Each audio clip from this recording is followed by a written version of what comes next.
Here's a powerful and deeply convincing opening segment for your speech How to stop letting people get in your head written in the voice and style of Ibrahim Traora calm, commanding, purposeful, and unshakably direct Before I speak another word, I want you to understand something deeply. If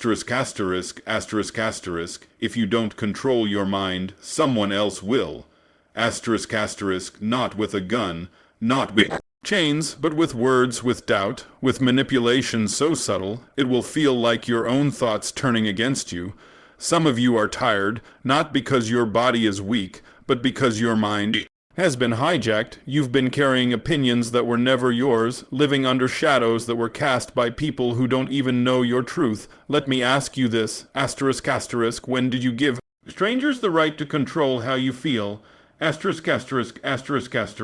When did you let noise from the outside drown the voice inside you? You were not born to be a prisoner of someone else's perception. You were born to be free in your mind, dangerous in your discipline, and untouchable in your peace. So today, right now, we're going to break the chains you didn't even know were wrapped around your thinking. We're going to destroy the illusion that others can define your worth. And by the end of this, if you truly listen, you will stop letting anyone, and I mean anyone, get in your head ever again. Because your mind belongs to you, not them. Let's begin. Let me know if you'd like a continuation or the next key point expanded in this same voice. They get in your head because you let them. That's the truth most people don't want to hear. You open the door with your emotions, and once they see that, they don't need force, they use suggestion, sarcasm, silence, comparison, guilt. And suddenly you're not acting from your own truth anymore, you're reacting to their games. That's how they win, by making your mind a battlefield you don't even realize you're fighting on. But I need you to understand something. Emotional detachment is not weakness. It's not coldness. It's not about being numb or heartless. It's about protecting your clarity. It's about standing in your own frame so firmly that no one can shake you out of it, no matter how loud their voices get or how subtle their manipulation becomes. When you are emotionally attached to every word they say, every opinion they throw at you, every action they take against you, you become their puppet, and the strings they use are your reactions. You see, most people are not trying to understand you. They're trying to control how you feel. They know if they can make you angry, you'll move from emotion. If they can make you doubt yourself, you'll hesitate. If they can make you feel seen or unseen at will, they can shape your decisions. But when you detach, truly detach, they lose control.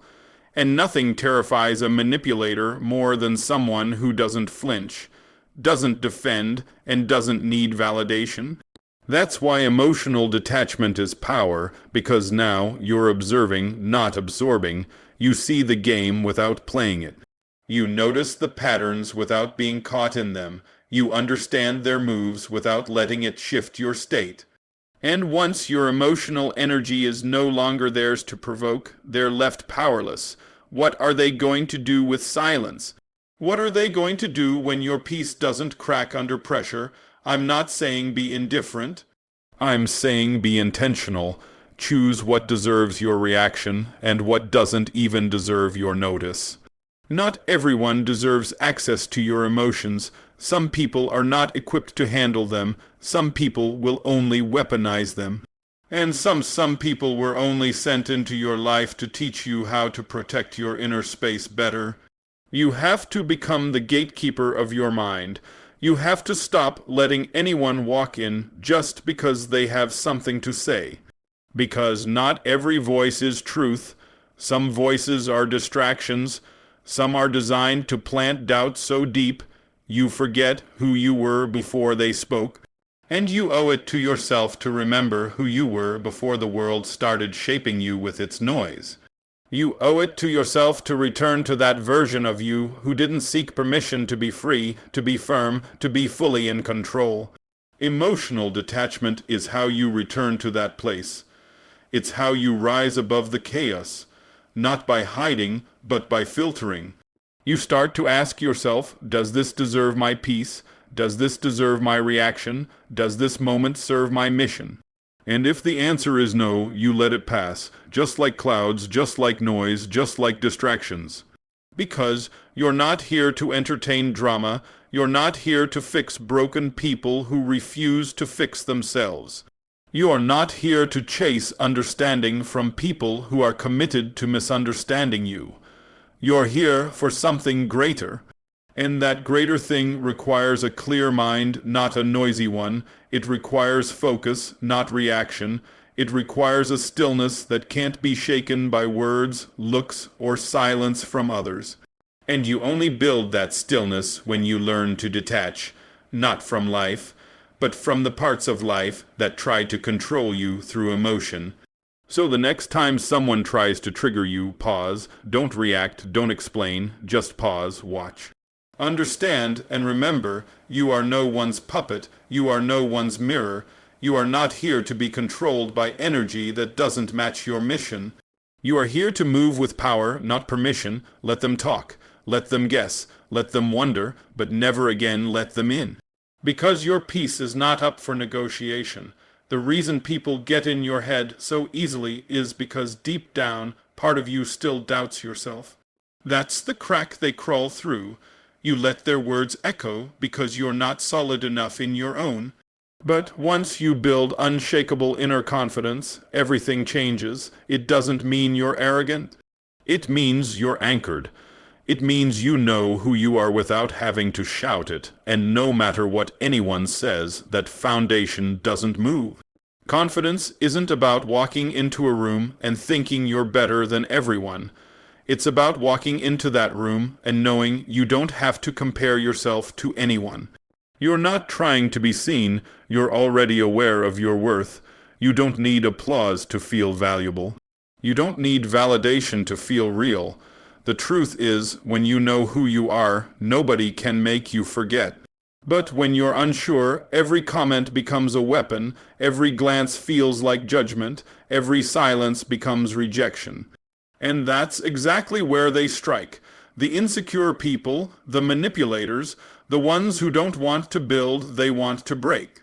They look for weakness, for hesitation, for signs you're still trying to figure yourself out. And when they find it, they don't just offer their opinion. They plant seeds of doubt. They say things like you're too much, you're not enough, you think you're something, and if you're not rooted, you'll start to believe them.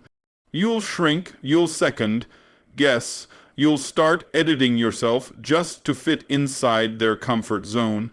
But real confidence is not loud, it doesn't beg, it doesn't chase, it just exists. It's the calm in the storm. It's the steady voice inside you that doesn't flinch, even when everything outside you is screaming. That kind of confidence is not built in comfort. It's forged in silence, in solitude, in moments when you feel like giving up, but decide to keep showing up. It's built every time you keep a promise to yourself, every time you push through when no one is watching, every time you speak your truth, even when it shakes your voice. And when you carry that kind of strength, people feel it. They won't always like it, but they'll respect it. Because nothing is more threatening to someone who thrives on control than a person who can't be moved by their tactics. They'll try to label it pride, they'll call it arrogance, but that's only because your security reminds them of their own insecurity. And that's not your problem to solve. You don't owe anyone an explanation for your confidence. You don't need to apologize for being sure of yourself. When you've worked for your peace, when you've healed through pain, when you've faced your demons and walked out stronger, you're allowed to walk tall. You're allowed to hold your head high without needing to lower it for anyone else's comfort. You don't need permission to take up space. But you do need to make a decision to stop outsourcing your identity, to stop letting people tell you who you are, to stop collecting opinions like they're facts. You already know your truth. You already know your value. The only question is, do you believe it enough to live it? Or are you still waiting for someone to validate what you already feel deep down? Stop waiting. Confidence is not something they give you. It's something you take back. You take it back from the moments they tried to belittle you. You take it back from the voices that told you to stay quiet, stay small, stay safe. You take it back from every time you doubted your strength because of someone else's weakness. You don't have to explain yourself to people who are committed to misunderstanding you. You don't have to dim just because someone else is uncomfortable with your light. You're not here to be agreeable, you're here to be authentic. And once you truly step into that, once you wear your confidence like armor, not ego, not noise, but real, lived, earned confidence, then no one can get in your head because there's no room for their voices anymore. You've filled that space with truth, with strength, with a voice that finally belongs to you. It's unique not because the world changes, but because you finally did. People think silence is weakness because they don't understand the kind of strength it takes to stay quiet in a world that constantly tries to provoke you. They think silence means you have nothing to say, but often it means you've already said everything that needed to be said, just not with your mouth. Real silence doesn't come from fear, it comes from power. It's the kind of power that knows not every battle needs a reaction, not every insult deserves an answer, and not every fool deserves your attention. There are people who push your buttons just to prove they still control you. They poke, they provoke. They test your patience, hoping to find a crack in your discipline. And the moment you react angrily, emotionally, irrationally, they feel like they've won. Because now they're in your head. Now your peace is gone, your energy scattered, and all of it handed over to someone who didn't even earn your respect. But when you stay silent, not because you're afraid, but because you're focused, everything shifts. They don't know where you stand. They don't know what you're thinking, and that confuses them because they thrive on control. They depend on your reaction to feel powerful. And silence starves them. It strips them of the attention they feed on. It forces them to confront themselves instead of manipulating you. You have to learn to sit with the tension. You have to be okay with not explaining yourself, not justifying every move, not defending every decision. Because the more you talk, the more ammunition you give. Some people don't want resolution, they want chaos. They'll twist your words, weaponize your honesty, and use your vulnerability to weaken you. But silence. That's a wall they can't climb. That's a boundary they can't cross. It's you saying, I see you, I understand you, but I'm not playing your game. And make no mistake, silence is not avoidance. It's not passivity, it's strategic. It's saying, I choose peace over pettiness. I choose purpose over distraction. When you stop explaining yourself to people who have already made up their minds about you, you free yourself. You take back your power. You stop needing to be understood by those committed to misunderstanding you.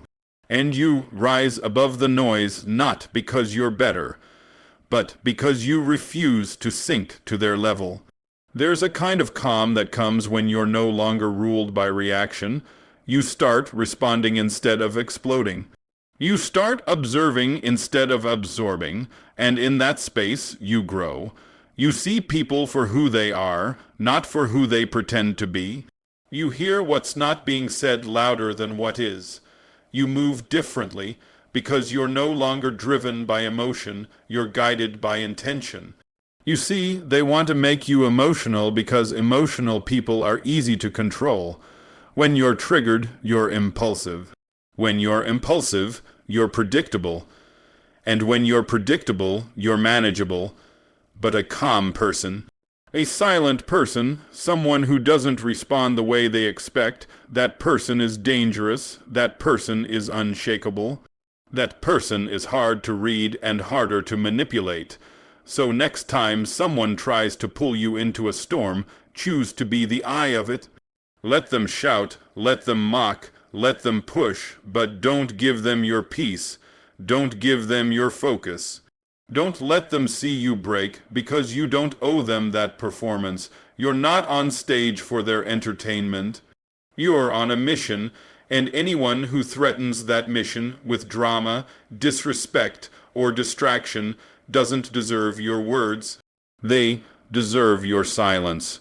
You don't have to prove your strength. You just have to live it.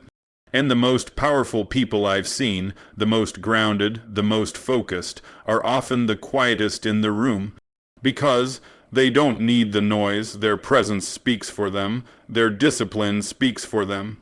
Their silence speaks louder than any scream. Remember, silence is not the absence of strength. It is the evidence of it. And the one who holds their tongue often holds the crown. Everything changes the moment you realize the loudest voice in your life should be your own. Not theirs, not the ones who doubt you, not the ones who mock your journey or question your choices. The voice inside your mind, asterisk, your own voice, asterisk, that's the one you need to reclaim, because most people don't even realize that they've been living in a story written by other people. Told what they should be, what they're not, what they'll never become, and slowly those words become your thoughts. And those thoughts shape your reality. It doesn't start with action, it starts with belief.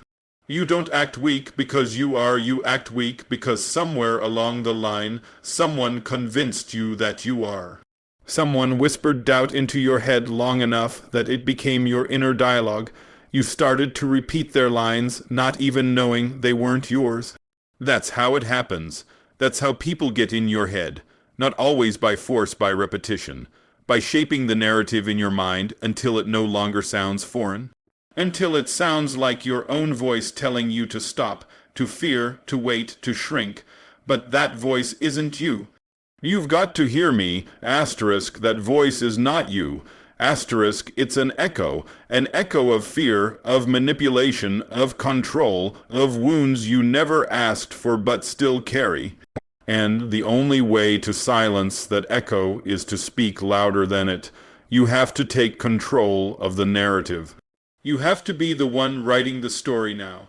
You have to interrupt those thoughts that say, I can't, I'm not enough, what will they think? And replace them with a truth that burns stronger than their lies ever could, because the truth is you've already survived what was meant to break you. You've already stood in fire and kept breathing, and yet you doubt yourself, you hold back, you shrink in rooms you were born to command just because someone once made you feel small. That's over. That ends now. You've got to stop being loyal to a version of yourself that was built on fear and start becoming the version of yourself that's built on power, on peace, on purpose. Take a moment and ask yourself, whose words are living in my head? Who am I still trying to please? Who am I afraid to disappoint? Who did I give the pen to when it came time to write my story? And why do I still let them hold it? It's not theirs anymore. You don't owe them that. Take it back. Take the pen, take the power, take the voice that belongs to you, and start speaking life over yourself. Start flooding your own mind with truth until the lies have nowhere left to live. It won't be easy at first. Rewiring your thoughts takes time. You'll still hear the old voices. You'll still feel the weight of past beliefs. But if you're consistent, if you speak truth even when it doesn't feel true yet, it starts to shift. You begin to rewrite the script. And one day, you'll catch yourself walking into a situation that used to shake you, and you'll feel calm. You'll see someone try to shame you, and you'll stay grounded. You'll hear the noise, but it won't enter you. Because your mind won't be theirs anymore. It'll be yours. You are not the opinion of those who misunderstood you. You are not the mistake they said defined you. You are not broken, fragile, or behind. You are the author. And if you want the story to change, it starts inside. Not with a new job, not with a relationship, not with a post on social media. It starts in silence, in stillness, in facing yourself and saying, no more letting people live in my mind rent-free, no more giving my power to voices that never understood my vision, no more editing myself to fit into their frame. I will frame my own life. And every day you remind yourself. You wake up and speak what you want to become. You stand in the mirror and reinforce what's true, even if the world doesn't believe it yet, because the goal isn't to convince them. The goal is to convince you. Once you do that, nothing they say matters anymore. Nothing they think can stop you. Because your mind is finally yours, and when your mind is yours, your life becomes unstoppable.